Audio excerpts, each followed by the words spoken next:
Narpoli police Thane येथे सोनसाखळी चोरी chain स्नॅचिंगचा गुन्हा दाखल होता। या गुन्ह्याचा समांतर तपास गुन्हे शाखा घटक 2चे पोलीस निरीक्षक पी.एस. सोनवणे आणि त्यांची टीम ACP शेखर बागडे यांच्या परीक्षणामध्ये करत होती। त्यामध्ये अब्बास उर्फ बट्टा युनुस सय्यद राहणार आंबिवली कल्याण ठाणे हा आरोपी निष्पन्न झाला। त्याला PSI पाटील गुन्हे शाखा घटक 2 आणि त्यांच्या टीमने बिदर कर्नाटक येथून ताब्यात घेतलं। त्याच्याकडून एकूण 20 चेन स्नॅचिंगचे गुन्हे उघडकीस आले आहेत। त्यामध्ये 232 ग्रॅम सोनं त्याची किंमत अंदाजे 30 लाख इतकी आहे। इतकं सोनं जप्त करण्यात आलेलं आहे। सदर आरोपीला आज भिवंडी शहर पोलीस ठाण्याच्या गुन्ह्यामध्ये रिमांडमध्ये घेतलेलं आहे। त्याला मान्य न्यायालयामध्ये आम्ही हजर करून पुढील रिमांड घेणार आहोत। सर कशी होती त्याची मोडस?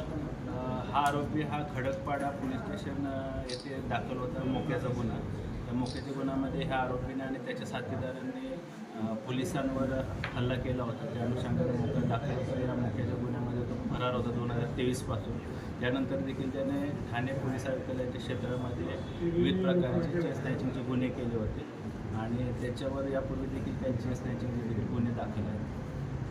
सर यामध्ये अजून काही आरोपी ताब्यात येण्याचे निष्पन्न होतील का येत्या काळात, आणि कशाप्रकारे तपास सुरू आणि कशाप्रकारे जे आहे ही चोरी करायचं, म्हणजे बाईकवरनं केली जायची, घरातनं घरफोडी करून केली जायची? अब्बास उर्फ बट्टा युनुस सय्यद याच्यासोबत अजून काही साथीदार असण्याची शक्यता तपासामध्ये निष्पन्न झालेली आहे। त्याचबरोबर त्यानं सोनसाखळी चोरी करत असण्याच्या गुन्ह्यामध्ये ते सोनं चोरलेलं आहे, ते कुठल्या ज्वेलर्सला विकलेलं आहे किंवा अजून कोण त्याचे साथीदार या गुन्ह्यामध्ये सामील आहेत का, त्या अनुषंगाने गुन्हे शाखा घटक 2चं पथक अधिक तपास करत आहे।